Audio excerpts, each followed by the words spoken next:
Ian's deck list in front of you.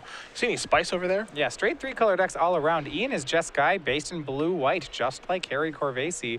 I think his deck did not get there as much. He's got a way more defensive take on it with cards like Dazzling Rampart, Sage Eye Harrier, and War Behemoth. It's an embodiment of spring to lead things off here on our quarterfinals of GPOrlando for DeTora. Farnung is just going to play a Plains before passing the turn back to DeTora with a Mountain. That's not a forest for the embodiment. That's a touch awkward. Yeah, what you should know about Ian's deck is that it is largely based around defenders. There's a lot of things you see here. Dragon's Eye Savants, that's your 0-6. Monastery Flock, that's your 0-5. Question is, how is he going to plan to win the game? Well, the answer would be he picked up that Pearl Lake Ancient that Harry passed on. Aha! And so he's got a big finisher waiting at the end. You see a Teamer banner here from DeTora. That'll provide the green mana, not only for her deck, but for the embodiment as well. Here's 5 mana. That is a Bear's Companion. Trigger, of course, will net her a 4/4 bear here. Yeah, I mean, DC, Melissa did end up playing both of the Teamer banners. Not only does she have a lot of good cards to ramp into, but as you see with her mana, she just needed a couple extra sources of each color really could help tie things together. As far as mana is concerned for Melissa, you do mention the 2 banners. She's got 7 islands, 6 forests, only 2 mountains, along with the rugged highlands. That is the green-red duel, and then wooded foothills. Well, I think we all know what that one does. Arrowstorm was a card I was wondering if she was going to play that since it is double red, and she is not. Yeah, it was very light on the red. In fact, she has no mono-colored red cards. It's only these Teamer Trio colored cards that she's running in red. See, Farnung is just going to pass the turn back with 4 mana available. You know, there are plenty of good cards available with that mana cost. A card like Smite the Monsters can take care of the bear token. Looks like he does have a Crippling Chill in his hand. Of course, there's a card like Kill Shot as well. That makes you want to leave your mana available. So we'll see if Melissa wants to try to play around this turn, and if Ian has any of those cards. Yeah, Ian's deck is really heavy on morphs, so it's hard for Melissa to play around them. If you don't know what they are, what you can assume is that it's probably got 5 or more toughness in his deck. He has, like I said, War Behemoth, Sage Eye Harrier, Dragon's Eye Savants, Monastery Flock, a lot of good defenders here. There's Crippling Chill before the attack. So it's time to shut that down. And Ian will draw a card. Now Bear's Companion says, I'm feeling frisky. Do you want to trade with the morph? Yeah, the only morph that could flip up here would be Monastery Flock if Ian doesn't want the trade. Looks like he'll just take the damage, which does suggest that it's not the 0-5. We can't forget about those free morphs. Reveal blue card, reveal a white card, Rupture the Roost, or Dragon Eye Savant. Right, he does have the blue on. You're absolutely right. There's another banner. See, there's a Savage Punch right now in Melissa's hand here. She will just pass the turn back over to Farnung, who will draw a card here. Looks like he picked up a copy of a Mountain. Did not have that before, so now all 3 colors are online for his more defensive take on Jeskai. Yeah, what you should know, the ways he actually goes aggressive in his deck, he has 2 Ifrit Weapon Masters. So once again, on the morphs. And then he has some big game enders. So like I said before, the Pearl Lake Ancient is in his deck. On top of that, he picked up that copy of a River Wheel Aerialists, which is a great way to win the game through the air. It's a Mountain. To me, he just wants to make it to the later turns of the game. He can gum up the ground and then win in the air, something we've seen quite a bit in this format. Yeah, he really does not have many finishers outside of those 2 cards, though. Really, he has a couple Alabaster Kirans that maybe can make an appearance, but it's cards like that Bloodfire Mentor that you see here that are really tying his deck together. A lot of big defenders and some card advantage. He followed that up with a Wetland Sandbar too, so not the most exciting turn as far as power level on cards is concerned. Though, if this game does go late, you did mention Bloodfire Mentor can take over. Yeah, a lot of these cards are just committed to Ian surviving the early game. Wetland Sandbar, not a great card in his deck, but he hopes that it can trade with something, maybe in the early game before he gets enough walls up. DeTora gonna draw a card here. Tons of mana for her, and this is where I like the banners in the deck. If she can't press through Ian's attack, she will be able to start cracking these banners for additional cards. Embodiment of Spring was able to help her find that 3rd color on her own. Bunch of mana here. Oh yes, the tusked, the tusked Colossadon. Yeah, Colossadon's her play. She actually is able to leave up a Disdainful Strike too, with those remaining 2 mana, which could be pretty relevant. Remember, Ian only has a couple of finishers. If she can snag one of those with a counterspell, it's going to be really relevant. Big 6/5 in the house. Yeah, that'll crash through most of Ian's walls. Chances are, Ian gonna take a look at his morph briefly here. Probably as we get ready for battle here in a moment, but we can't forget that Melissa does have a copy of Savage Punch in the grip too. Ian gonna reorganize the mana, see how he wants to go about tapping it, what he wants to leave open. Looks like we got a white and a red mana being tapped here. We'll see what for. Looks like an Anak Bondkin. Melissa gonna consult the grip. That's gonna resolve. Yep, she's got that one covered in the Savage Punch with the Savage Punch in her hand as well. But I'm not sure she even needs to remove that guy. He will take a lot of turns to ever become relevant in this matchup. And on top of that, Ian doesn't have land 6. It's unlikely he can even afford the mana to level up the Anak Bondkin. And that's even if he has the time, which I'm not sure he does. I'm not convinced he has the time to outlast that card either at this point. So see what DeTora wants to do on this turn. Again, we know about the Savage Punch. Just the big question is how does she want to go about using it, if she wants to even use it at all this turn. Looks like she's going to start maybe by attacking with the Colossadon, considering the bear token as well. And she says attack step. Okay, good to go. No crippling chill here. And everybody's going to come into the red zone. Yeah, all the creatures are just 2/2s and 0 powers, so everything's safe to attack here. See what tricks Ian has, and not much. Yeah. Bear's Companion going to trade there with the Wetland Sandbar. The bear token's going to run into the Bloodfire Mentor. Nothing's going to happen there. And of course, 6 damage will come across from the Colossadon. So Farnung is down to 12. DeTora will tap some mana here. Going to cash in the banner. So new card coming here for Melissa. Looks like it may have been a forest that she did pick up. She will deploy that and just pass the turn back. Farnung is going to very quickly activate that Bloodfire Mentor for its looting ability. Melissa's flooding out a bit here. Fortunately, the banners do turn into cards, so she should be able to get out of the land flood relatively quickly. The only pressure she's under right now from Ian is kind of that he has a good defense, a fair amount of chump blockers, and this Bloodfire Mentor. All it will take is Ian finding something like a Crippling Chill to really take the wind out of her sails here. Well, Ian's drawn one. Now he's got to discard one, of course. Or I think people will take Bloodfire Mentor maybe a little bit higher as he's going to discard an Arc Lightning. Interestingly about Ian's deck, and this is something I do want to point out, he picked an early Narset Enlightened Master and opted to leave it in the sideboard despite being a Jeskai deck. Okay.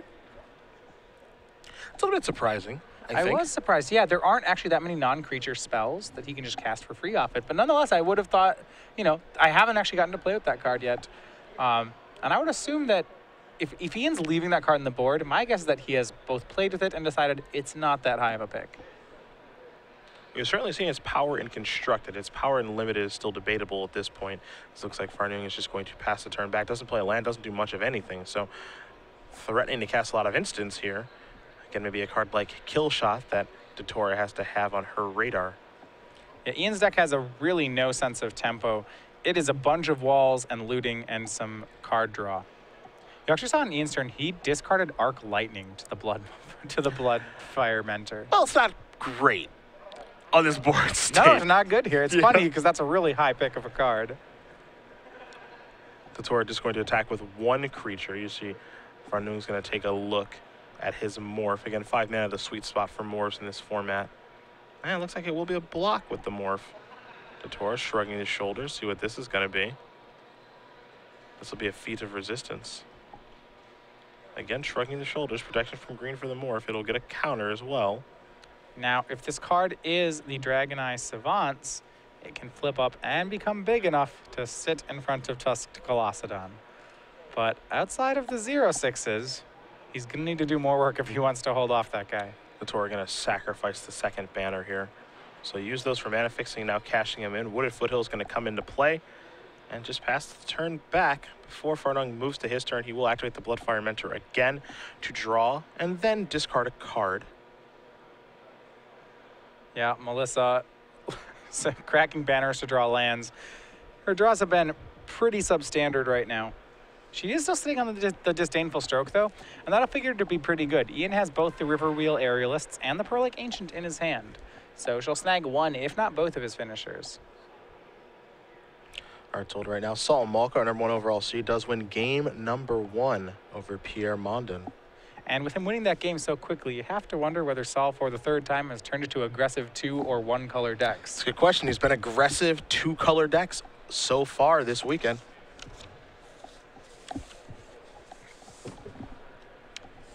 And Ian right now, interestingly, he has lands. When he's looting, he's not discarding them. He has discarded a cancel off that last Bloodfire Mentor. It's pretty telling.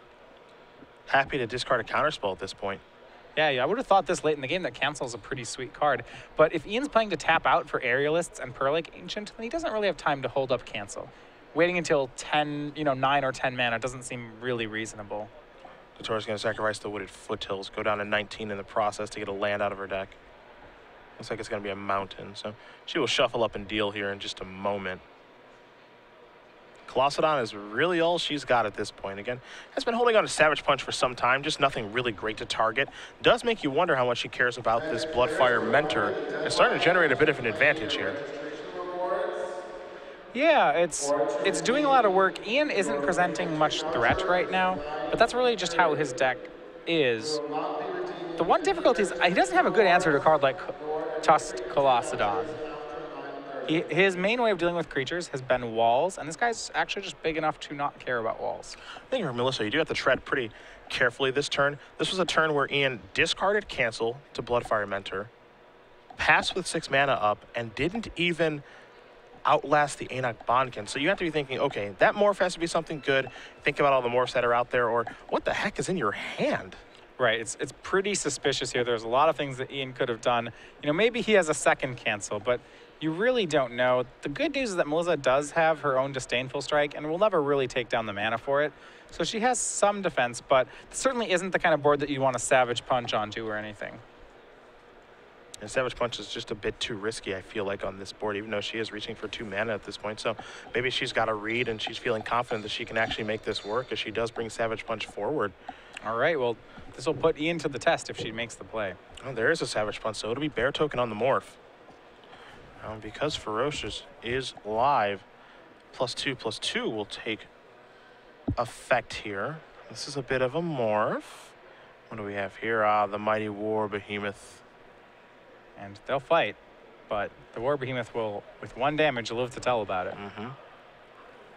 So again, that Bear Token becomes a 6/6. War Behemoth is a 3/6, but because of the Feat of Resistance token, it is now a 4/7, but it does have 6 damage on it. Right, so that means it can't block either the 6/6 or the 6/5 in combat here.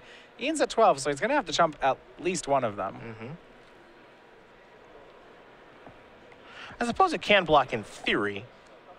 Nothing that says it can't block. Oh, boy. Yeah, but now her first pick's going to come to the table. That was the bait spell. And I think if you want to say why she plays Savage Punch onto empty mana, is I actually think she wanted to get Ian tapped out so she could make Savage Knuckleblade. That's exactly what she's going to do, and now she's got the mana to give it haste and the mana to pump it.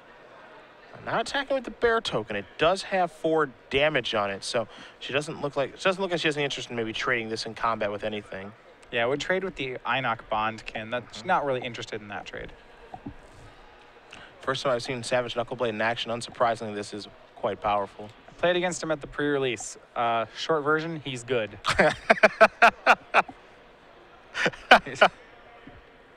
Especially when you have 9 mana up, this guy is real good. Doesn't seem like a lot of fun to play against. Well, he's a 6/6 who has haste, and you can't kill him.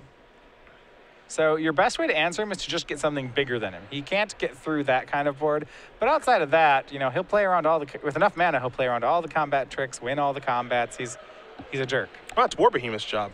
A big tough guy. Yeah, since it's a 4/7. War Behemoth, though, he's just a lowly chump blocker on this board. Yeah, 6 damage on that thing, again, from the Savage Punch that took place a little bit earlier in the turn. You see the Anak Bondkin considering blocking at this point. I imagine Ian doesn't want to block with the War Behemoth because it's not really going to get anything done besides save a little bit of damage. So Tusk Colossadon will be blocked here by the Bondkin. No pump there from the Savage Knuckleblade. Want to leave up the ability to actually return it so a removal spell can't kill it. Exactly here. If Ian had a kill spell, he actually could have put the Mentor in front of the Knuckleblades to try to induce Melissa into tapping out. There's a chance Ian would have just let the Knuckleblade bounce off the 0/5. That's true, actually. That would have been an interesting situation, I think, there for Melissa. If you put the 0-5 in front of the Savage Knuckleblade, will she pump? I don't think so. When you have 9 mana, I just think you don't want to ever let this guy die. Because when you untap with 9 mana and Savage Knuckleblade, he's just not leaving anymore. Losing seems very tough from that point, or at least losing that card. Yeah. And here's some dire straits from Ian. Ugh, it's a weave away. Yeah. Weave Fate. That's your inspiration from the set. It's going to draw 2. But this is not a board which you'd want to be weaving Fate onto. I wouldn't be thrilled about that if that were my turn. No. Here's a morph, outclassed by these bigger Teamer creatures. That's what makes Teamer such an attractive deck, right? These creatures are so big. I mean, you have blue and green, the 2 colors of large creatures. And Teamer is great at crashing in. DeTora draws a card, has had Disdainful Stroke for some time now. Also doesn't land in the hand, but what we care about is actually on the board. Some very, very large creatures out there in Savage Knuckleblade and Tusk Colossadon. Here comes Nux. And just him. And interesting attack. Ian can just block it with the War Behemoth. Does Melissa have a trick? Kind of interesting here, right? Putting Ian to the test while his shields are down. Is he willing to block with the War Behemoth in the situation? Maybe he wants a chump block here with the Bloodfire Mentor because he values the War Behemoth very highly. He's taking a look at the Knuckleblades. You can only pump it once a turn, right? Yes. She didn't want to swing the Colossadon because then it would end up trading with the Morph. War Behemoth and the Morph could double block it. Knuckleblade is a safe attack, but she may just end up bouncing her own creature unless she has a trick. See the double block here. War Behemoth in front of the Savage Knuckleblade along with the Morph. All right, well, we have our first result here. Artur Viela, he wins 2-0 over Frank Lepore. So the dream is the dead. dream of the finals meeting dream is over here. But a top 8 performance on Frank's side means he will be qualified for Pro Tour Washington, D.C. Congratulations to him, especially on his first Grand Prix top 8. Congratulations to Artur as well. Moving on to the semifinals, going to play the winner of Harry Corvasi and Eugene Huang. We'll find out how that match is going when we do know. Bunch of mana being tapped here. What is this going to be?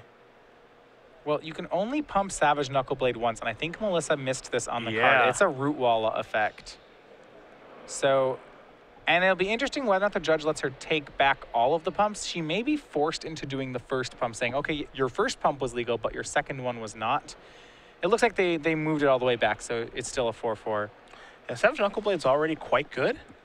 If you get to do that as many times as you want to, that might be way too good. I mean, in Constructed, it probably wouldn't change the card too much. In Constructed, no. In Limited, I don't think it would be passable then. Yeah, it's probably not even passable already, but yeah, it would win in this situation too. No. So a misstep on Melissa's side. She can bounce the Knuckleblade and recast it here into Ian's tapped out mana. So while she will lose her turn, she won't really lose any material from the board. You see, yeah, there's some conversation here on what exactly is going to take place, as she thought she could pump it 3 times. So maybe she'll be held to one of these, as you did mention. You kind of see the hands waving in the air. Oftentimes when that happens, they're explaining things to the judge and to the other player about what their thinking was and why the game needs to be unwound at this point. But what was done is illegal. Right, as far as activating it multiple times. And that's why, if you're wondering why she had to tap 3 mana there, it's the first activation was not illegal. That's a fine thing to do. You only back up to the first illegal action that was made, and the only illegal action that was made was when Melissa said pump it a second time. Yeah. The long shot squad will be how she spends the rest of her mana for the turn. So the 3/3 that has the ability to outlast and grant everything with a +1/+1 counter reach has joined the party. But it looks like we're settling in for a pretty long game here. Yeah, long games could favor Farnung here. He got his 7th land, and this is his opportunity to resolve Pearl Lake Ancient if he wants to do that. That's a card that can take over the game, or at least get him back into it in a different way. Yeah, and it looks like he's playing to end step the Pearl Lake Ancient. Remember that guy has Flash. However, there's a Disdainful Stroke in Melissa's hand, so that may not work out exactly how Farnung was hoping it. Fortunately for Ian, Pearl Lake Ancient can't be countered. So it's actually pretty fortunate there. The things that Mythic Rares do. All right, well, that guy's going to be... So well, Melissa will just have to try to trade with it, with larger creatures, which Teamer's up to that challenge. Yeah, I mean, this is true. You know, Pearl-like Ancient, it's just kind of a crazy card. It's got this flash on it, so it can kind of snipe in combat. You know, it can't be countered. Prowess as well, and then you return 3 lands to your hand to return that thing back to your hand. It's a nice game-winning threat. You know, the really thing that it doesn't have is kind of unblockable or trample or something like that, so it can be chump blocked quite a bit. And it will show up to the party now. You see Melissa's going to take a look at this bad boy. Yep, can't be countered. It's big. It can be chump blocked, it can be beaten up, but that's about it. Pretty sweet card. I like this card from a design standpoint. You see 2 counter spells in Melissa's hand. She has both Teamer Charm and Disdainful Stroke. And it's possible. Oh, no. Well, Melissa actually can pump Savage Knuckleblade and then Teamer Charm the Knuckleblade onto the Pearl-like Ancient and just kill it. She can fight it with the Knuckleblade. Does that win the fight? Because Pearl-like Ancient's a 6/7, Knuckleblade would become a 6/6. It gets Teamer Charm gives +1/+1 when things fight. Oh, okay, okay. So it could win. She opts to just let it hang out there, and that may be just as well. It's not exactly threatening to her board. As odd as that sounds, you know, this 6/7 Mythic with Prowess is just kind of a guy. A big guy. He's big, but you know, Teamer is all about that anyway. Let's see what this is. Ooh, Dazzling Ramparts is going to show up now. Okay. There's the Disdainful Stroke. Finally, that thing's been burning a hole in her hand for some time now, waiting to cast that.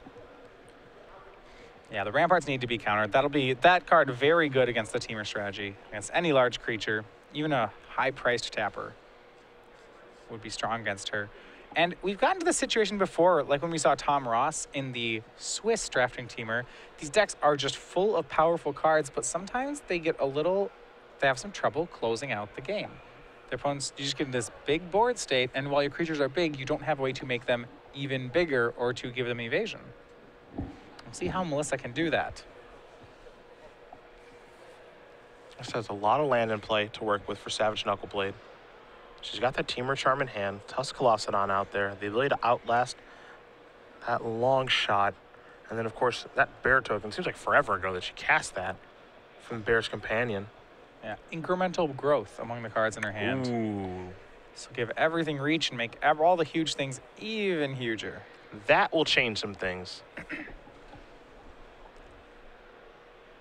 The big question here is, how do you put those counters? Where do you put them?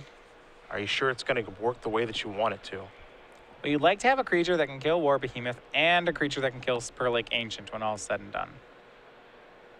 So it looks like everything but the Savage Knuckleblade is being targeted, which does make sense. If this does resolve, we'll see where the +3/+3 versus the +2/+2 and the +1/+1 is going to go.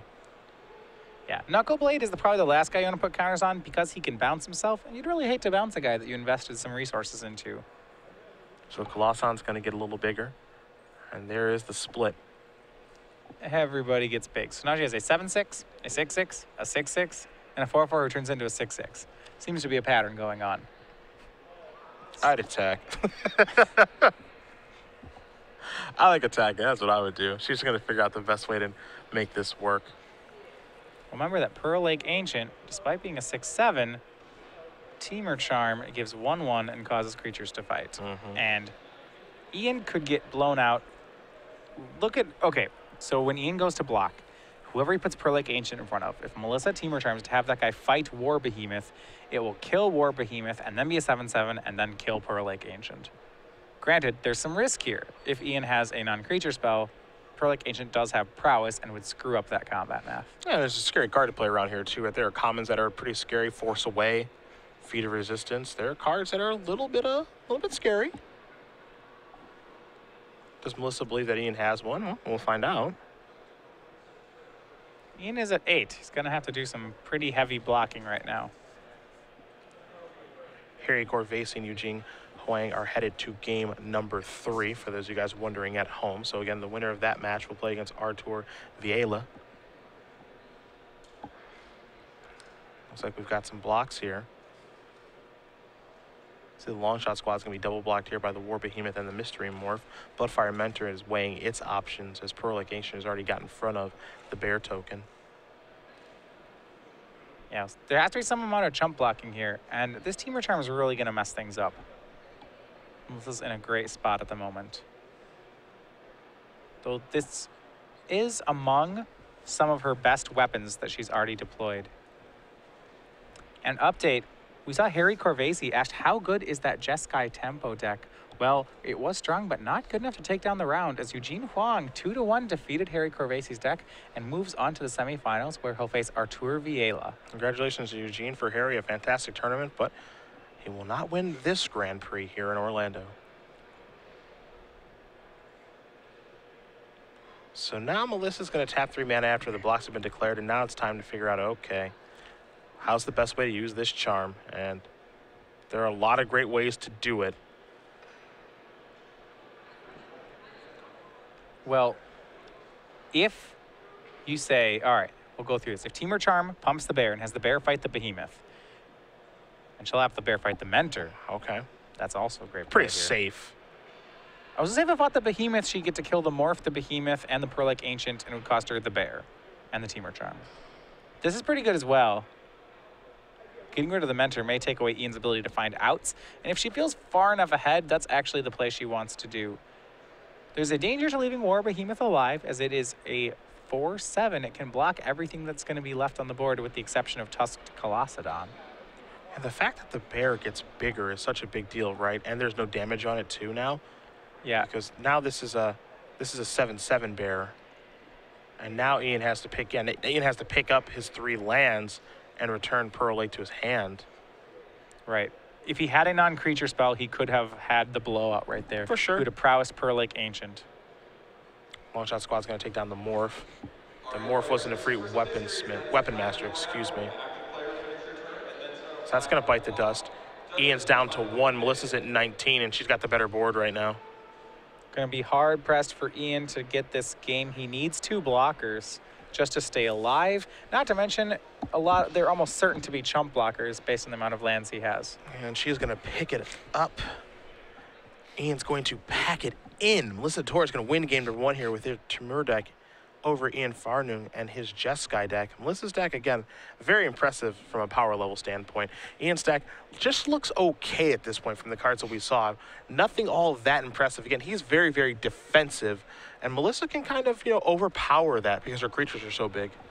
Ian's deck really has problems closing out games. You saw almost all of his deck's late game there, and I think that's where the weakness of the deck is. Pearl-like Ancient has to do a ton of work for him to win, and it doesn't even really win against Melissa's deck, because while Pearl-like Ancient was a good wall there, it was never close to being able to, say, attack in that situation. And he doesn't have much counterplay to something like Savage Knuckleblade, so when it comes down to it, cards like River Wheel Aerialists may be what he has to bank on in order to get through this match. Saul Malka, he is going to be hard to beat. He has won again. Our #1 overall seed defeats Pierre Mondin 2-0, and he is moving on. I can't wait to take a look at his deck when we get the opportunity to, just to see what he's up to. Is it another aggressive 2-color deck? That's what I want to know. Saul seems to have figured out this draft format.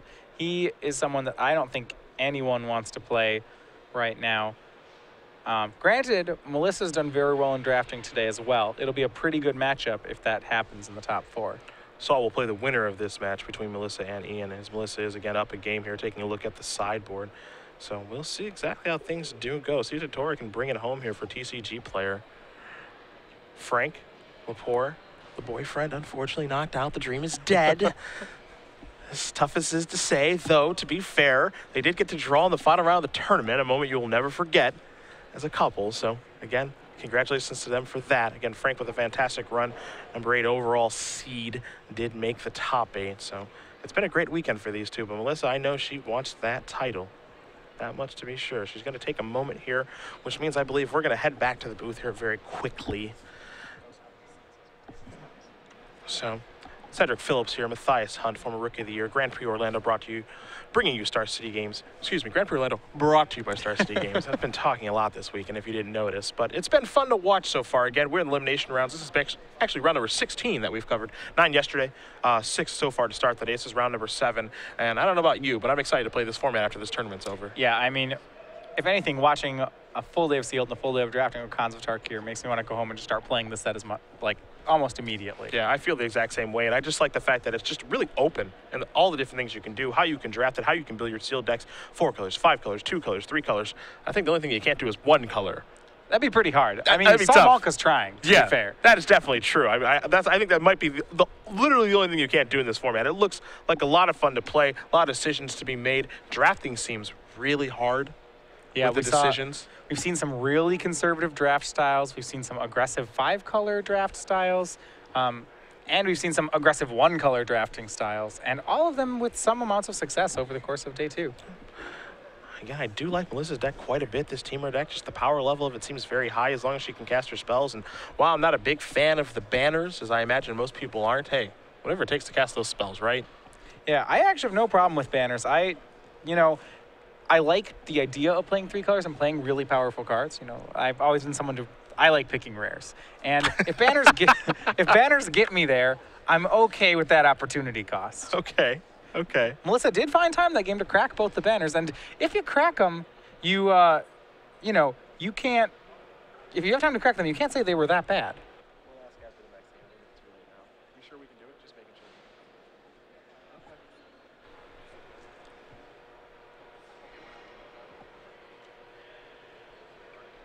So let's see game number 2 here. Ian's gonna finish shuffling up. Not sure if he's taking a mulligan or not right now. I think he might just be shuffling quite a bit. We'll find out, of course, from our table spotter if he's mulliganing or just shuffling a bunch. But I imagine Ian's going to be going first to this game. Yeah, he's in a tight spot. He's the defensive deck early. He's like a control deck that doesn't have a good enough finisher right now. So he's gonna have to find some way to really keep Melissa's threat count down. And it's gonna be sneaky for him to get damage through, even at any point in the game, early or late. 7 cards for both players. Again, Ian with his Jeskai deck. Looks like he gets the opportunity to play first here.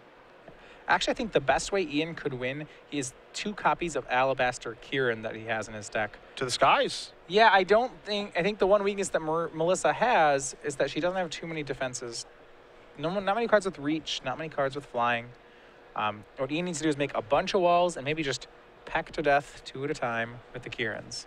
That is one thing I've noticed while watching this tournament is just in the air is a great place to be. You can certainly overpower people on the ground, especially when you're a teamer deck, because it seems like those are the biggest creatures. Maybe you run into an Outlast deck where that's not the case. But from what I've noticed, a lot of players have been winning in the air, even with some rather mediocre beats. Right, you look at cards, Sage Eye Harrier seeing a ton of play. I mean, Scaldkin is becoming a pretty high pick, and this is after a set where we had cards like Crackling Triton that read almost the same, and that guy was really not too good. Yeah. But Scaldkin is actually getting picked fairly highly. Yeah.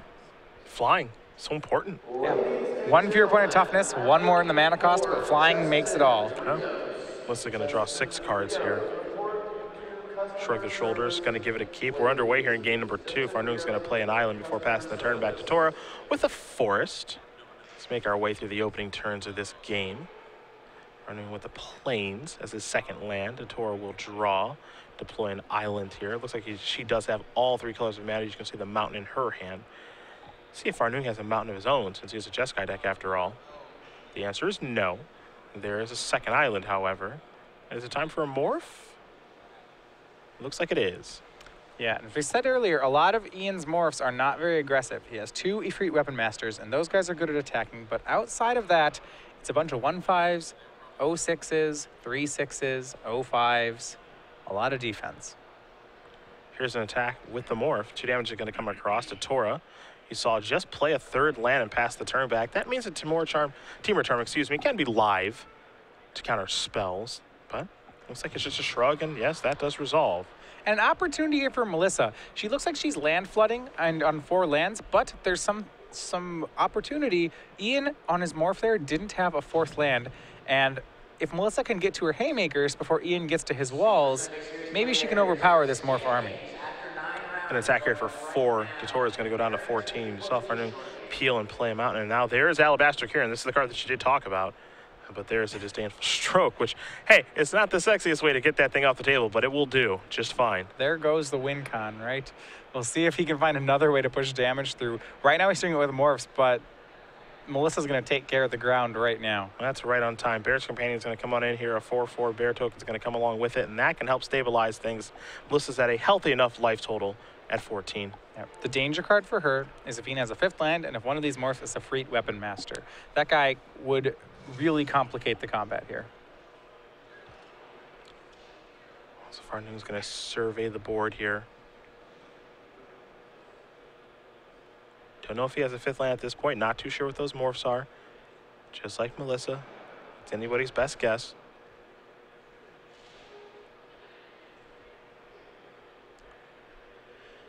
We'll see what he wants to do in this turn. I mean, it's a tough spot here. You know, the bear token comes down. It really does just block the road. Doesn't look like he has a 5th land at this point. He's got some real planning to do. Yeah, I mean, a lot of it depends on what these morphs are. They're probably defensively oriented, so he can just start to transition toward the defense, or he can continue to push offense. And looks like he'll do the second one here. Forceway is going to bounce a token. Morph will get blocked. So Sage Eye here is going to trade there with the Bear's Companion. 2 damage is going to come across. Tor is going to go down to 12. So it felt like Farnung didn't want to use his bounce spell in that fashion, but getting that 4/4 off the table feels pretty powerful to me. Hopefully it works out for him. But wow, here is Tusked Colostodon. This card gave Ian fits game 1, and I don't see it being any different game 2. Ian was in a tough spot, so he had to try to become an aggro deck there with that force away play, because you saw he doesn't have much of an aggro game plan. He pushed 2 with the morph, and it was really unlikely that Melissa wouldn't have something that could stop the 2/2 from hitting more. Dazzling Ramparts are the draw, and that will come into play. You saw Ian put his 5th land into play there. Yeah, Melissa could probably free run a attack here. If Ian blocks, he risks Teamer Charm just winning the game against him. There's a morph. Don't know if you caught a good look at it. It looked like an Ice Feather Aven to me. Believe it is Ice Feather Aven. Actually has some interest in maybe doing this right away. 6 mana is a lot to bounce a creature, but it gets the job done. Get the ramparts out of the way. That'll do it right now. And it might be Melissa, so she could have made a bluff there with Tusked Colostodon swinging in, but it might be that she wants to get damage in fast enough that she doesn't want to risk Ian calling the bluff. It would be a pretty tough call for Ian to make, but if he did, he would get to stay at 20. Huh?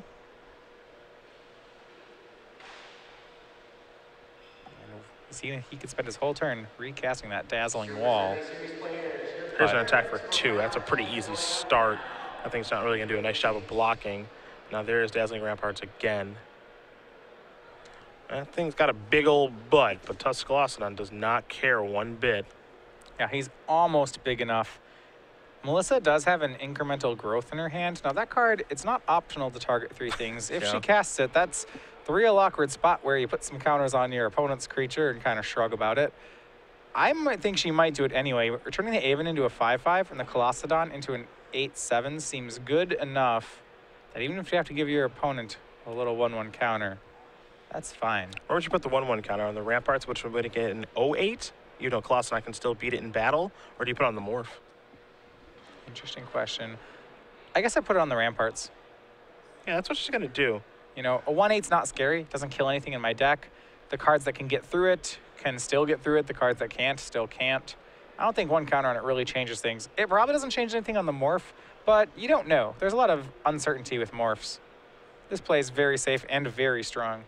As you mentioned, you do have to target 3 things there. So Melissa does have to target one of Ian's creatures, does go with the Ramparts to make it into a 1/8. Tusked Colostodon is an 8/7, and the Aven is a 5/5 flyer. So Melissa giving the beat downs.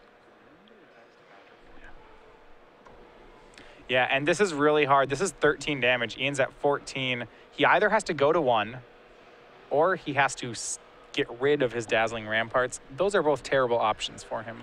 I wouldn't like either one of those options. No, he's going to choose the go to 1 option, which, all right. That's... Well, first things first, I guess a flyer isn't 100% necessary because Ramparts can tap down the Ice Feather Aven, and then the Morph can block the Colostodon. But yeah, but even then, so then he's chumping, so he'll have to pay mana to recast more chump blockers, pay 2 mana to the Dazzling Ramparts, and while he can stay alive a while doing that, it seems really hard that he would actually make progress on the board with all his mana basically tied up and keeping himself stabilized. Yeah, it feels like a temporary reprieve. That's about it. You can tell Farnung knows he's in some serious trouble here, facing down these big beats from this teamer deck. Melissa's deck does look mighty fine. Yeah, I mean, when Melissa's deck turns aggressive, it hits real hard. We saw her down to 12. The first attack put Ian to 14. The second one put him to 1. Yeah. It feels like, you know, there's some buildup to get the ball rolling with the deck, but once it gets rolling, you're able to turn the corner. Man, is it tough to stop. Yeah, these creatures are huge. There's another morph there for Farnung, using a red mana. So that won't be available on the next turn. DeTora's going to untap her lands and her 2 large creatures. 5/5 flyer and 8/7 on the ground. The teamer deck is just too ferocious here. You see, Ian's game plan was to make 0/6s and 7 toughness creatures on the ground and to make 0/5 flyers or 1/5 flyers and have that be enough. But when Melissa has 5 power flyers and 8 power ground pounders, the plan falls apart.